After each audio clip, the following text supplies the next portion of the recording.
So Cynthia, last night was a really big night for you. March 15th, it was your birthday.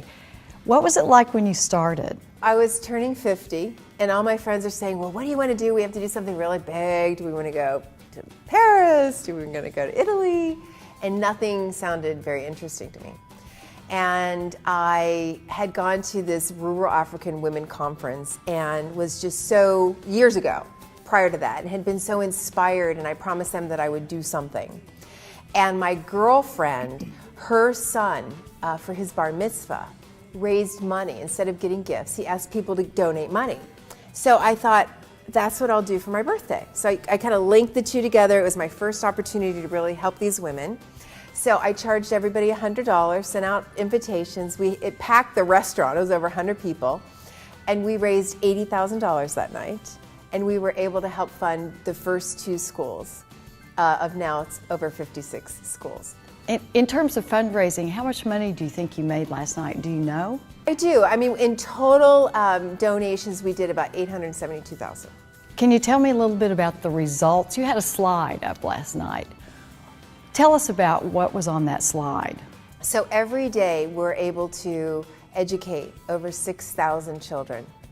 6,000 children that get access to clean water. They get a nutritious meal every day. Many times it's the only meal they get. They're getting access to health care. I mean, imagine being a mother and not being able to give your child, when they get sick, to be able to get them treated, to be able to assist them really in being healthy. And so we're able to go into these communities and provide, we call it sponsoring a village. So we go in village by village and bring these life-saving resources. So you've really done this one village at a time. People actually buy villages? We had 38 people who've sponsored a village so far. That's right, you buy a village, and then it brings access to health care to it's about 350 people and educating 70 children. So 70 children and their families are getting these 5 pillars that really enable a child to stay in school and be healthy and then move forward in their lives. Tell me about the 5 pillars. Were those original to you? You know what? I would know it is not. It's basically looking at things that work.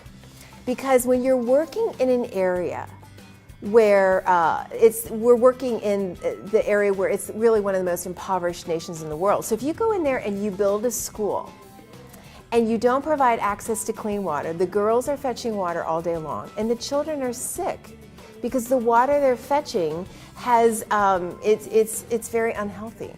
And so you have to provide clean water. You have to provide health care. The children can't show up. You have to provide them a nutritious meal so that their bellies are full and they can be open to learning. And you have to teach the parents how to generate an income. Because if you don't, it's not a sustainable model. We're providing the resources and they're lifting themselves out of poverty. Well, you've had an amazing week. I mean, all in one week you've had this very large fundraiser in Los Angeles. But before that, you traveled to London and you interviewed Malala. Tell me about that. You know, it's interesting because I was thinking, who embodies this message, this stand that for every child to get access to an education? And it's Malala. Malala was 14 years old, and this young girl from Pakistan, where she's standing for the right to learn. In Pakistan, they believe it's immoral for a girl to get an education. And Malala's father raised her just like his sons, that she should be independent and that she should get access to everything the boys did. So Malala and the father started speaking out against, because they were demanding that he close his school. And he said, no, I'm not going to do that. So a year later, she's on a school bus going to school, and the Taliban went on that school bus and said, who is Malala? And they shot her point blank.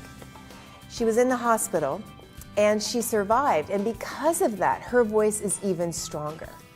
So you were in London, you came all the way back and did this event in a very short period of time.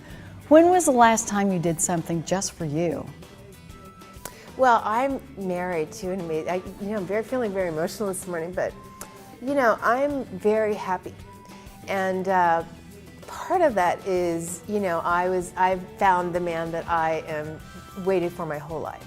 So a lot of that, I'm nurtured by him and supported by him, and so I'm living my dream, I'm living my passion, and so it's all together. So we do things and we have time. Obviously I've been very busy with the gala, but I have a very rich family life and a very rich life with my friends, and a rich life really standing for this cause.